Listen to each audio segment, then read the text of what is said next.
Hey guys, I am DC, creator and host of Barside Jive. I'd like to welcome you all to my daily dose of rock music history. Today is Friday, February 28th, 2020, and today you are witnessing my Satisfaction Guaranteed Tour Day 25. You can order your Satisfaction Guaranteed tour gear while they last at bradjensenart.com. I'm coming at you live atop the Vocal Studios in North Dallas.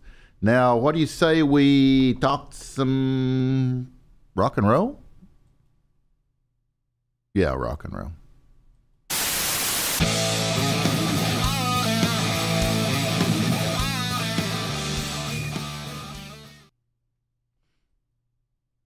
On this day, 1966, the original Cavern Club in Liverpool, England, the home of many of the Beatles' early performances, closes its doors for the final time because of mounting debt. Police were called when over 100 fans barricaded themselves inside the club to protest that action.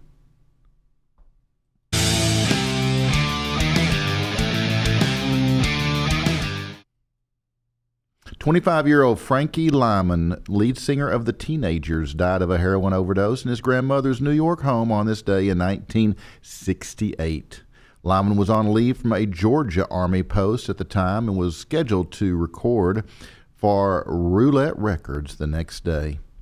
He first hit the national charts in 1956 when he was just 13 years old with Why Do Fall... with Why Do Fools Fall in Love?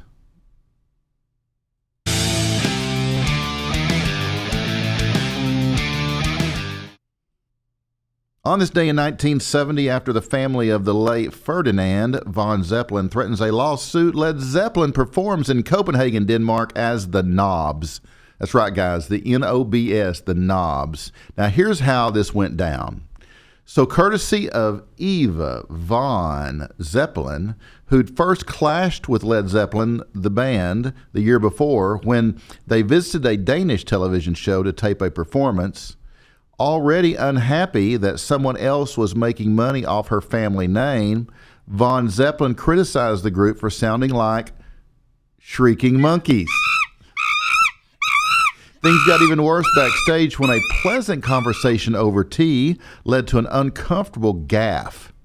We invited her backstage to meet us to see how we were nice young lads, Jimmy Page later recalled.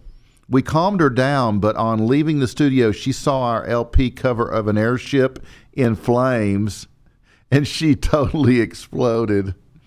I had to run and hide. She just blew her top. Faced with a Copenhagen date on the calendar and the threat of a lawsuit from Ms. von Zeppelin, the band improvised. Then we shall call ourselves the Nobs when we go to Copenhagen, shrugged Page. The whole thing is absurd, and thus did Led Zeppelin become the Nobs for one night. As author Roy Carr later noted, this wouldn't be the only time the band had fun with its name. They later printed up Red Zeppelin t-shirts making light of an MC's pronunciation during a Japanese tour. Zeppelin. And as far as drummer John Bonham was concerned, they could have kept right on being the Nobs.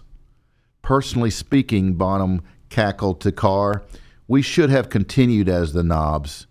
Just think what our album covers could have looked like.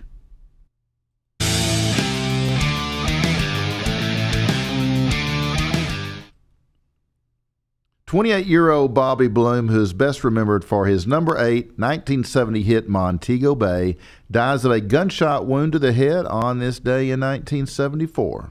His death was originally thought to be a suicide, but is now considered to be accidental.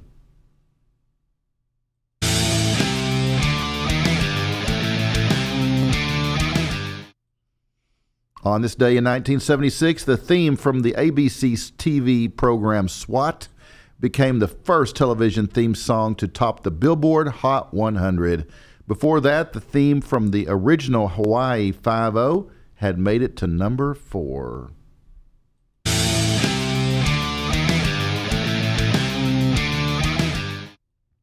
Ray Charles is attacked on stage by a man who tried to strangle him with a microphone cord on this day, 1977. The man was a member of a group called Project Heavy, a community program for disadvantaged youths. They promised that the matter would be handled within the organization and no charges were laid. I wonder if that's like the same as filed. Anyway, no charges.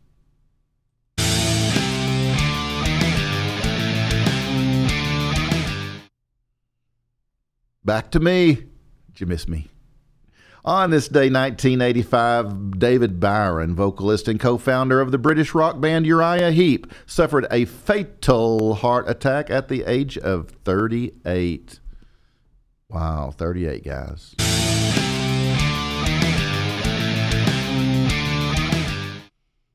George Michael announced on this day, 1986, that Wham! Would officially split during the summer.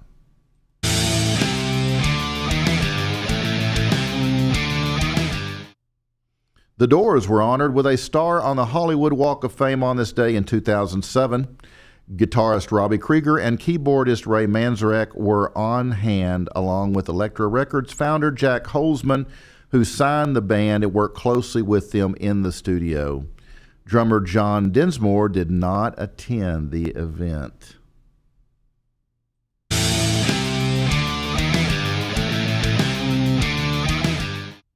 On this day, 2008, Mike Smith, keyboard player and lead vocalist for the Dave Clark Five, died of pneumonia less than 2 weeks before the band was inducted into the Rock and Roll Hall of Fame. He was only 64.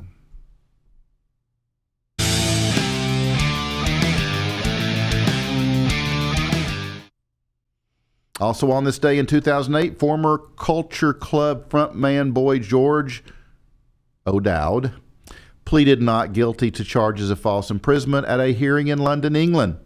Prosecutors alleged that George tied a male escort to a bed after accusing him of obtaining private photos from his laptop.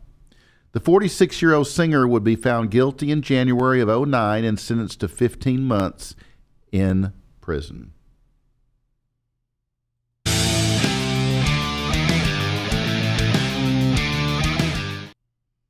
A report from the Recording Industry Association of America showed an increase in vinyl record sales of 8%, with 2018 revenue of $419 million on this day in 2019. CD income fell 34%, selling $698 million worth of the product the same year, marking the first time that format reported sub-$1 million revenue since 1986. Wow. Okay. Well, the guys, that wraps my rock history lesson today.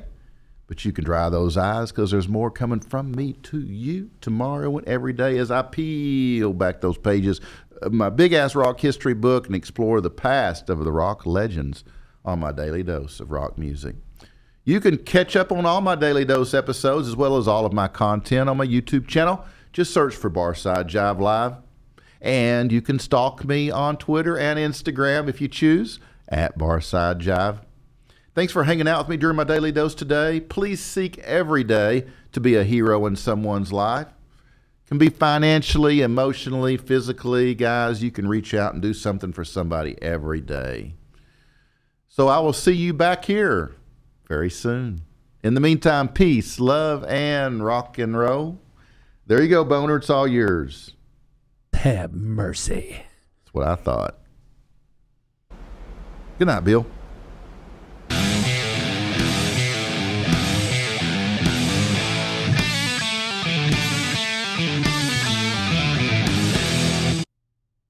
BarsideJiveLive.com. That's BarsideJiveLive.com.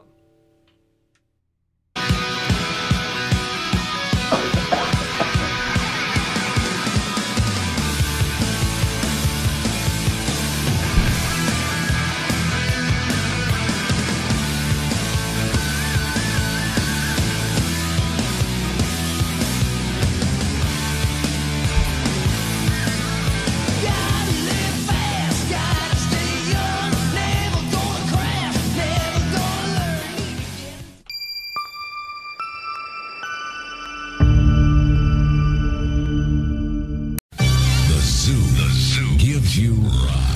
senses. For the senses.